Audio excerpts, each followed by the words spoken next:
البلاي ستيشن الجديد متى يمديكم تحصلوا عليه، وتأكيدات لخصائص جاية من شركة أبل بآيفونهم القادم، مع ملاحظة على موضوع التسريبات، وبالتأكيد كيف الكاميرات الخلفية تصير هي نفسها الكاميرات الأمامية على الجوال. السلام عليكم ورحمة الله وبركاته، أخوكم فيصل السيف وحلقة جديدة من أخبار أول بأول في التقنية والعلوم. أبداها أول شيء بالبلاي ستيشن 5، وصفحة من نفس سوني تبين أن الطلب المسبق ممكن ولكن بالدعوات. نعم، لأنه في للطلب المسبق كمية محدودة، وإتمام التسجيل للدعوة حيمكنك من الحصول على إيميل من نفس سوني يقول لك أنت مدعو للطلب المسبق، بدون ما يكون في تأكيد للسعر ولكن يكون في تأكيد للتاريخ. هو تقريبا على نهاية نوفمبر حسب الكثير من التسريبات والإحصاءات. يعني كيف نتكلم نهاية نوفمبر؟ كأننا نقول الحين إحنا نهاية شهر 8، باقي لنا كمان 3 أشهر إلى ما نحصل على البلاي ستيشن الجديد. ولكن ترى شهر سبتمبر مليان أجهزة ومليان أشياء كثيرة، وبالتأكيد مليان موضوع رجع المدارس. فواضح إنه حيكون في طلب جدا عالي على البلاي ستيشن، سواء للطلب المسبق أو حتى أول ما يوصل المتاجر. وأظن شخصيا هذا الجهاز حيسبب ثورة في مجال الألعاب بشكل جدا كبير، فمتشوق له. لوسيد اير، سيارة القادمة من شركة لوسيد، المفروض تنزل بعام 2021 مع قدرة عالية في نسخة لوسيد اير، و517 ميل تمشيها نفس السيارة فوق 800 كيلو. إمكانيات إضافية مع وجود بطارية ضخمة على هذه السيارة حسب آخر تسريب. وبالتأكيد مؤتمرهم خلاص بشهر سبتمبر، ونتكلم على 9/9 تقريبا أو 7/9، واحد من اثنين.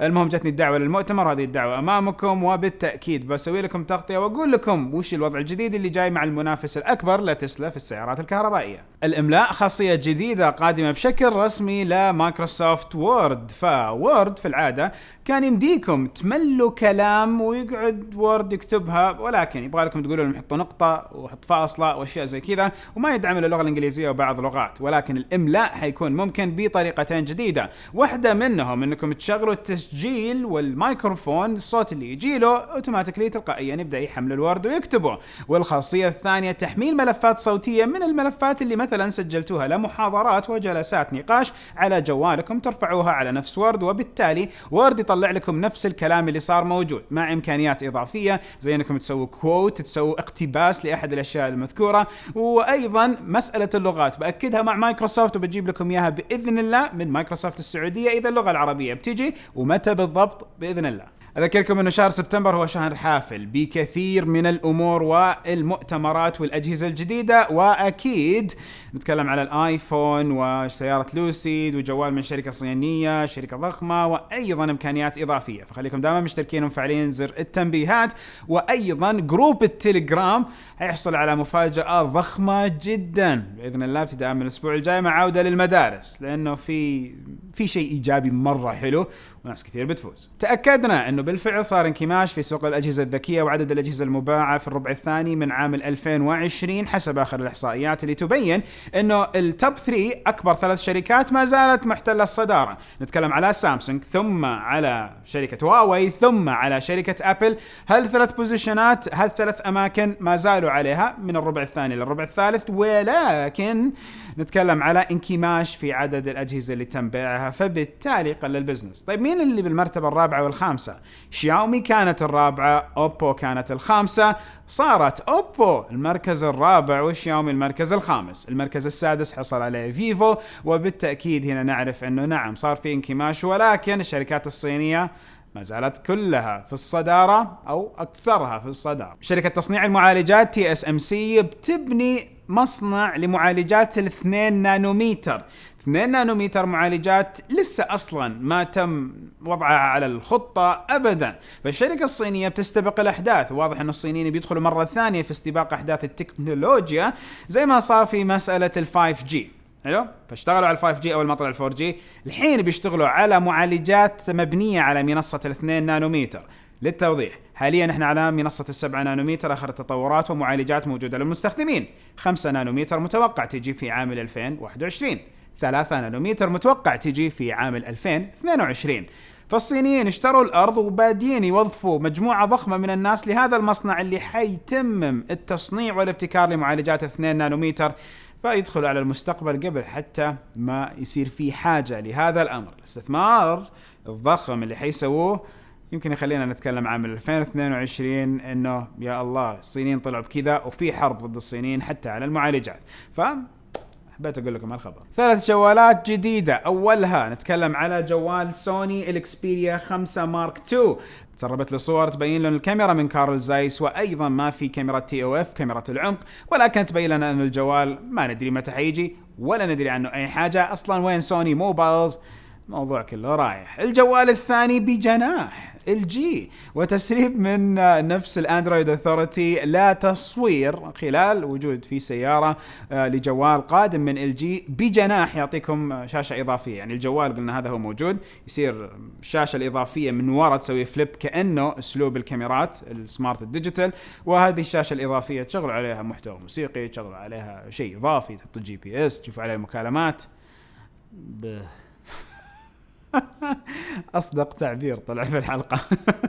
والشيء الثالث فكرة ذكية. هنا أقول فكرة ذكية لما نتكلم على الأيسوس والزنفون بنسخته 7 اللي مرتقب يتم الإعلان العالمي عن سعره قريبا. الجوال أساسا حيكون موجود ب 600 يورو مع الإعلان الجديد، ونتمكن من الحصول على 3 كاميرات تعطيكم كفاءة جدا عالية في التصوير الجهة الخلفية، تسوي فليبينج تنقلب للجهة الأمامية وتصير هي كاميرات السيلفي، مما يتيح لكم الشاشة الأمامية بشكل كامل. وكلنا عارفين احنا ما نستخدم الجوالات والكاميرتين الخلفية والأمامية طول ما احنا مستخدمين الجوال، لا يا ذي نادر ما احتجنا خصائص الصورة بصورة الكاميرا الخلفية والأمامية. فهذه الفكرة من ايسوس أشوفها جدا جميلة. هذا الجوال هل بيجينا؟ اتشوق، يا ريت يجينا، يا ريت يكون في اصلا وجود رسمي لايسوس وجوالاتهم. ما شاء الله عليه سلطان الفردان والتقنيه بلا حدود، يجيبوا الاجهزه من الصين عشان يراجعها، ولكن يظل ما هي موجوده بشكل رسمي هنا، فبالتالي المستخدمين حيعانوا اذا اشتروا هذا الجهاز من خارج المملكه. والحين الشيء الثاني اللي نتكلم فيه انه مع هالثلاث اجهزه الجديده ايضا شركات الملبوسات للتقنيات قاعده تبدع وتبتكر. فنتكلم على فيتبت واعلانها عن 4 منتجات جديده. اولها سوار بسلسله جديده اللي هو الفيتبت سنس. من خلال الفيتبت سنس بيشوف مودك، الساعة نفسها بتشوف المود، الوضع اللي انت موجود فيه، كمية الستريس، الحساس حق الساعة كويس 6 أيام، ولكن انها تشوف مودك والوضع اللي انت موجود فيه. فيمكن من القراءات والاشياء اللي انت حتقدر تشوفها من خلال التطبيق بالتعاون مع نفس هالساعة اللي تقرأ كمية احساسات جدا كثيرة من حساساتها. كثر ما قلت الكلمة هنعرف انه حيكون الوضع إضافي كويس إذا تبنى الناس هذا الشيء. نتكلم أيضا مع 3 نسخ جديدة من سواراتها الاقتصادية، الشاشة الكبيرة والشاشة الإضافية. فهنا نتكلم على فيتبت، والمنتجات هذه برضو ما عندنا خبر ما تجي السعودية. معليش أنا آسف، بس إنه بالفعل ما قاعدين يقولوا لنا أول بأول. إيش أسوي لهم؟ يرسلون لنا الخبر الصحفي ويقولوا لي المعلومات، بس يقولوا لي لسه ما ندري متى بتجي الوطن العربي. شو أسوي لهم؟ أوصل للتسريبات للآيفون القادم. فأول شيء بتكلم على معلومات هذه التسريبات، وبعدين بقول اللي بخاطري لأن الوضع صار مزعج جدا.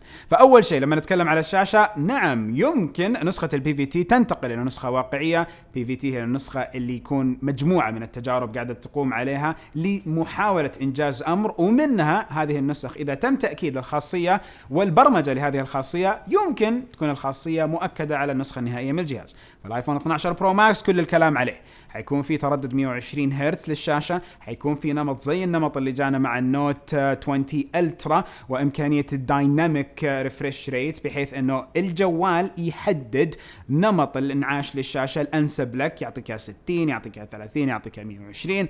وأيضا إمكانية إضافية من وجود اللايدار اللي هو حساسات وشفناها على نفس الآيباد برو. هذه الحساسات حتكون أصغر حجما زي ما شفنا تسريب بالشاشة، وأيضا حتجيب لنا إمكانيات البعد وما البعد على الآيفونات. نفس المربع حق الكاميرات أكبر ب10%. لو تكلمنا على البيزلز الأمامية العليا والحساسات حقات الكاميرات هي تقريبا بنفس الحجم من الجيل الماضي، ولكن كبر الشاشة مكن اتساع أكثر واقعية. نحس إنه هذه الحساسات أقل حجما رغم أنها ما حتكون أقل حجما. وش الشيء الثاني اللي تم تأكيده؟ الكاميرا وقدرتها على التصوير 4K، وبين التأكيد بأنها تكون 120 إطار في الثانية او 4K 60. 4K 60 شيء عادي، بس 120 اطار في الثانيه 4K هذا حيكون شيء مره ممتاز لصناع المحتوى اللي يتبنوا الايفون كجهاز لصناعه محتوى. الحين في تسريبات كثيره وتكلم عليها جو بروسر. الجو بروسر نفسه طلع، وزي العاده اخر فتره اخر 6 شهور مستلم بشكل جدا كبير شركه ابل، عنده اكثر من مصدر تسريبات، ومصادر التسريبات قاعده تعطيه حصريه بشكل جدا كبير. صار عليه كلام اخذ وعطى، كثير من الناس ما صاروا يتعاملوا معه بشكل جدا رسمي. انا شخصيا حاليا شفت الاخبار اللي موجوده من تويتر، شفت الفيديو اللي هو اصدره، وبالفعل يا جماعه صار الموضوع بالنسبه لي شخصيا وكلامي انا يا اخي تو ماتش موضوع التسريبات. تذكروا قبل 4-5 سنوات لما يجي المؤتمر ونستانس واحنا قاعدين نتفرج على المؤتمر، نسمع خصائص جديدة في المؤتمر، نشوف شكل جوال جديد، ننبهر ونقضي ساعة ساعتين على الأقل في وقت المؤتمر واحنا مستانسين وما حد يحاسبنا على أفكارنا، ونتفرج على هذا المحتوى وناخذ معلومات، بعدين نبدأ نسوي انفستيجيشن وتحري فيها. كان المؤتمر جميل، وكل المؤتمرات مش بس أبل، كان مؤتمرات سامسونج أجمل، مؤتمرات أبل أجمل بدون هذه التسريبات. تقولوا لي رأيكم، هل بالفعل هالكلام صح ولا لا؟ يعني تخيلوا لو الانبهار اللي صار لنا على النوت 20 ألترا باللون البرونزي صار وقت ما شفنا البث المباشر، كان عطى حلاوة للبث المباشر. ولكن الشيء اللي قاعد يصير، في ناس بالفعل قاعدة تركض وراء التسريبات، وبالتالي على أساس هي بتحصل على حصرية، ما حد جيب للحصرية لهم لا بزنس لا أعمال، ولكن بالفعل هم خربوا على مجتمع التقنية. فالحماس قل عندنا. يعني لما شفنا في المؤتمر حق بلاي ستيشن شكل بلاي ستيشن، كيف السعادة اللي كنا فيه، يا الله شوفوا التصميم كيف. فلما يجي مؤتمر أبل القادم ونشوف الآيفون 12 ونعرف إنه كل النسخ إحنا شفناها، كل الألوان شفناها، كل شيء شفناه، وما يطلع إلا أشياء بسيطة هي اللي ما شفناها، كمية المتعة قلت بشكل جدا كبير، كمية المفاجآت قلت بشكل جدا كبير. فبالتالي الموضوع صاير مزعج. يعني قاعد نسوي لكم حلقات الأخبار ونجيب أخبار التسريبات، قاعدين نطلع من التقنية ومباحثات التقنية. كانت حلقاتنا يمكن تكون أكثر إنه هالجهاز أفضل من هذا، والمقارنة ما بين كذا وكذا، في نقطة الكاميرا صار كذا وكذا بين هالمقارنات، وإحنا نختبر الشيء اللي موجود في السوق. صاير كلامنا أكثر وتسريبات. هل حكمل وأقول تسريبات؟ أتوقع بالتأكيد، لأن هي الأخبار اللي موجودة وخلاص لازم نتكلم عليها. هل ودي هالتسريبات توقف؟ شخصيا بالفعل ودي، بس انتوا ايش رايكم؟ ودكم التسريبات بالفعل توقف ونحط لها حد ولا كيف؟ نهايه الفيديو، كل فيديو سبحانك اللهم وبحمدك اشهد ان لا اله الا انت استغفرك واتوب اليك، واشوفكم على خير باذن واحد احد.